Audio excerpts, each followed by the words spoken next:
Welcome to me TV. నేను మీ మౌనిక. కల్వకుర్తి పట్టణంలోని అంగరంగ వైభవంగా కార్తీక దీపోత్సవ వేడుకల్ని నిర్వహించారు. శ్రీ శ్రీ శ్రీ వెంకటేశ్వర స్వామి దేవాలయంలో దీపాలను వెలిగించారు. ఈ సందర్భంగా మహిళలు భారీ ఎత్తున పాల్గొని దీపాలను వెలిగించి మొక్కులు చెల్లించుకున్నారు.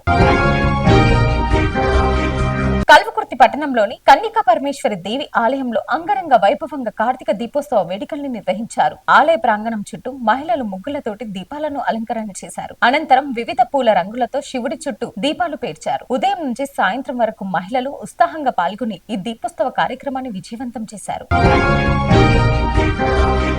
కల్వకుర్తి పట్టణంలోని రెండవ పిల్లల జాతర వేడుకల్ని నవంబర్ 20 గురువారం నాడు 9 గంటలకు కేసీఆర్ ఫంక్షన్ హాల్లో బాలోత్సవ వేడుకల్ని అంగరంగ వైభవంగా నిర్వహించనున్నారు. ఈ కార్యక్రమానికి ముఖ్య అతిథులుగా ఎమ్మెల్యే కస్టడి నారాయణ రెడ్డి, ఠాకూర్ బాలాజీ సింగ్ హాజరు కానున్నారు. చీఫ్ గెస్ట్లుగా Gourati Venkanna, Jayaraju, Charagonda Venkatesh, Ramesh Kumar, senior civil judge Sridevi, Sunkireddy Raghavender Reddy తదితరులు పాల్గొననున్నారు. తెలంగాణ బాలోత్సవ నియమ నిబంధనలు అలాగే అకాడమిక్ ఈవెంట్స్, కల్చరల్ ఈవెంట్స్ నిర్వహించనున్నారు. ఈ కార్యక్రమానికి వివిధ పాఠశాలల విద్యార్థులు పాల్గొని విజయవంతం చేయాలని కల్వకుర్తి బాలోత్సవ యూటీఎఫ్ కన్వీనర్ తెలిపారు.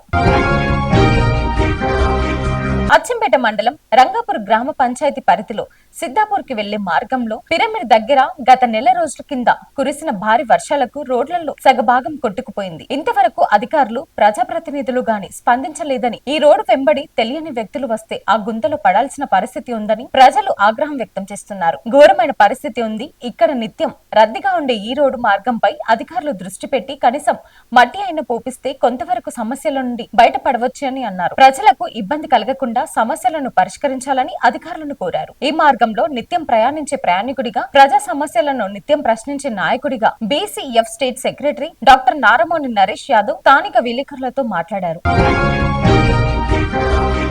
కోల్చారం మండలం రంగంపేట గ్రామంలో జిల్లా ఎస్పీ శ్రీనివాసరావు ఆదేశాల మేరకు స్థానిక ఎస్ఐ మొయినుద్దీన్ ఆధ్వర్యంలో కర్టన్ సర్చ్ నిర్వహించారు. ఉదయం 5 గంటల నుండి గ్రామంలో సుమారు 100 మంది పోలీసులు సిబ్బంది కార్యక్రమంలో పాల్గొని కర్టన్ సర్చ్ నిర్వహించారు. ఈ సందర్భంగా డీఎస్పీ ప్రసన్న కుమార్ మాట్లాడుతూ కమ్యూనిటీ కాంట్రాక్ట్ పర్సన్ అంటే నేర నియంత్రణ, శాంతి భద్రతల పరిరక్షణ మరియు ప్రజలతో పోలీసులు సంబంధాలను మరుగుపరచడం కార్యక్రమంలో భాగంగా పోలీసులు ప్రజల ఇండ్లలో సోదాలు నిర్వహించడం జరిగిందని అన్నారు. అలాగే ప్రజల భద్రతపై పరమైన విషయాలపై అవగాహన కల్పించడం జరిగింది అని అన్నారు. రైతులను ఆర్థికంగా పరిపుష్టం చేయడమే సహకార సంఘాల ఉద్దేశమని నర్సాపురం ఎమ్మెల్యే సునీతారెడ్డి అన్నారు. కోల్చారం మండలం రంగంపేట గ్రామంలో 72వ అఖిల భారత సహకార వారోత్సవాల కార్యక్రమంలో సునీతారెడ్డి ముఖ్య అతిథిగా హాజరయ్యారు. ఈ సందర్భంగా సునీతారెడ్డి మాట్లాడుతూ రంగంపేట సొసైటీ అభివృద్ధికి కృషి చేస్తున్న చైర్మన్లను, డైరెక్టర్లను ప్రత్యేకంగా అభినందించారు. ఈ సందర్భంగా సునీతారెడ్డిని ఘనంగా సన్మానించారు. రైతులు సహకార సంఘం సేవలను రైతులు సద్వినియోగం చేసుకోవాలని అన్నారు. ఈ కార్యక్రమంలో society chairman Ramesh, CEO Naveen Yadav, vice chairman Mallesham, డైరెక్టర్లు, రైతులు తదితరులు పాల్గొన్నారు. Thanks for watching.